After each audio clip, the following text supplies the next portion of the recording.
कपड़ा कारोबारी पर था 50 लाख का कर्ज। कर्ज उतारने के लिए उसने रची साजिश। चिता जलाने शव लेकर पहुंचा शमशान। लोगों को शक हुआ, चिता से हटाई चाबी। खौफनाक साजिश का हो गया पर्दाफाश। ये तीर्थ नगरी गढ़मुक्तेश्वर का ब्रज घाट है। मुक्ति धाम कह सकते हैं क्योंकि जीवन की यात्रा को यही विराम मिलता है। लोग शव लेकर आते हैं, अपनों की चिताएं जलाते हैं ताकि उन्हें जन्म मरण के बंधन से मुक्ति दिला सके। 4 लोग हरियाणा नंबर की इस कार से इसी मंशा के साथ उतरे थे। चिता जलाने की तैयारी थी, तभी कुछ ऐसा हुआ कि सबकी आंखें फटी की फटी रह गई। मैं यहाँ पे शमशान घाट में एंट्री करता हूँ। तो क्या मामला हुआ आज? मामला ये हुआ, 4 लोग आए, HR नंबर गाड़ी थी I-20। उसमें से उन्होंने दुकान से घी सामग्री वगैरह लकड़ी उकड़ी ली।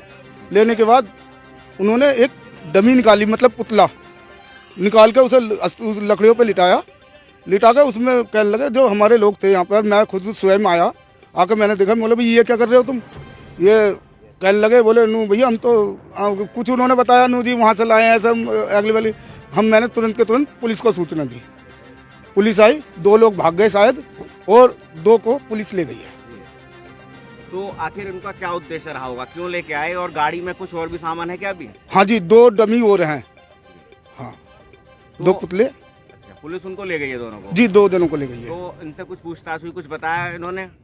बता रहे थे, बोले नू जी हम तो वहाँ पे हॉस्पिटल में हमें नकली बॉडी दे दी है, इस तरीके से बता रहे थे वो। जिसे जलाने लाए थे वो किसी इंसान का शव नहीं बल्कि डमी था। लोगों को शक तब हुआ जब एक ही इंसान चिता पर जलाने के लिए कार से शव लेकर आया।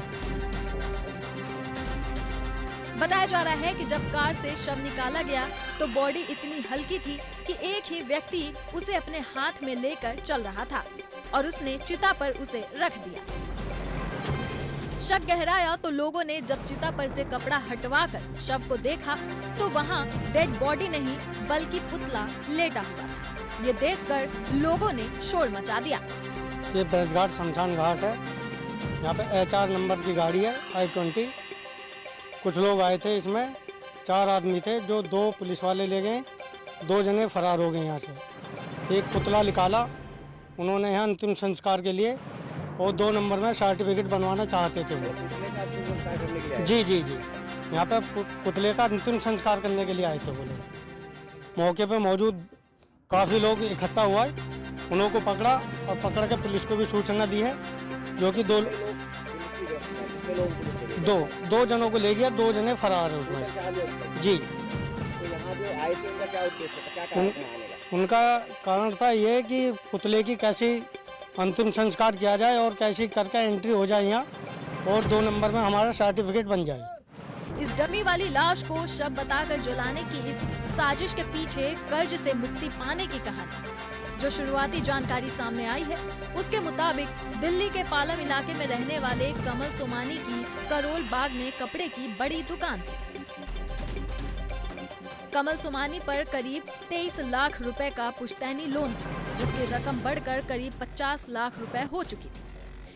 थाना गढ़मुक्तेश्वर में एक सूचना प्राप्त हुई कि चौकी 6 ब्रिज घाट के शमशान में एक व्यक्ति के द्वारा शव का अंतिम संस्कार न करते हुए एक डमी का अंतिम संस्कार किया जा रहा है। जब पुलिस ने इसमें जानकारी की तो ये बात सामने आई कि कमल सोमानी पुत्र श्रवण सोमानी निवासी दिल्ली के ऊपर एक 50 लाख का कर्जा था और उसी कर्जे से मुक्ति पाने के लिए कमल सोमानी काफी परेशान चल रहा था और उसकी दुकान तक बिक गई थी। बैंक का लोन किसी तरह से चुकाया जाए, इसके लिए कमल सोमानी ने अपने दिमाग का शातिराना तरीके से इस्तेमाल करते हुए दुकान पर काम करने वाले उड़ीसा के युवक अंशुल का ऑनलाइन 50 लाख रुपए का एक्सीडेंटल इंश्योरेंस करा दिया। इसकी जानकारी तक अंशुल को नहीं थी।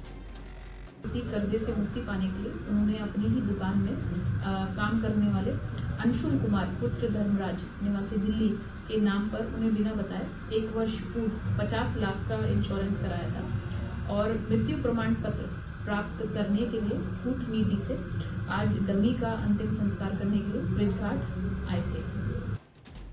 इसके बाद शुरू हुआ साजिश को अंजाम देने का अगला हिस्सा। कार में कपड़े की दुकान वाली डमी रखकर तीर्थ नगरी गढ़मुक्तेश्वर पहुंच गया। यहां उसने गंगा किनारे चिता पर अंशुल के नाम की डमी रखकर उसका अंतिम संस्कार करने की कोशिश की। कमल सोमानी का मानना था कि वो फर्जी डमी का अंतिम संस्कार करने के बाद अंशुल के नाम की शमशान घाट से पर्ची हासिल कर लेता और उसके जरिए इंश्योरेंस का 50 लाख रुपए का क्लेम हासिल कर लेता। लेकिन उससे पहले ही नगर पालिका कर्मियों ने मौके पर डमी का अंतिम संस्कार होते देख शोर मचा दिया। सीओ ने बताया कि पूछताछ के दौरान कमल ने अपने दोस्त आशीष खुराना तक को इस पूरी साजिश की जानकारी नहीं दी। कमल ने आशीष को बताया कि रिश्तेदारी में किसी की मृत्यु हो गई है, परिवार में कोई अंतिम संस्कार करने वाला नहीं, जिस पर आशीष भी कमल की बातों में आ गया और मदद के लिए अपनी कार लेकर अंतिम संस्कार कराने के लिए पहुंच गया। पुलिस ने इसमें एफआईआर पंजीकृत कर ली है और अन्य वैधानिक कार्रवाई प्रचलित है। जब अंशुल से इस बारे में बात की गई तो ये बात सामने आई कि उन्हें इस बारे में कोई जानकारी नहीं थी और वो स्वस्थ हैं और प्रयागराज में अपने निवास पर रह रहे हैं। फिलहाल पुलिस ने कमल सोमानी को हिरासत में ले लिया है और उस पर कानूनी कार्रवाई करनी शुरू कर दी है। लेकिन हैरानी की बात यह है कि एक कारोबारी के दिमाग में इतनी खौफनाक और खतरनाक साजिश आई कैसे? क्या इस प्लानिंग में इंश्योरेंस कंपनी के किसी अधिकारी या कर्मचारी की मिलीभगत है? पुलिस इस भी एंगल से जांच कर रही है।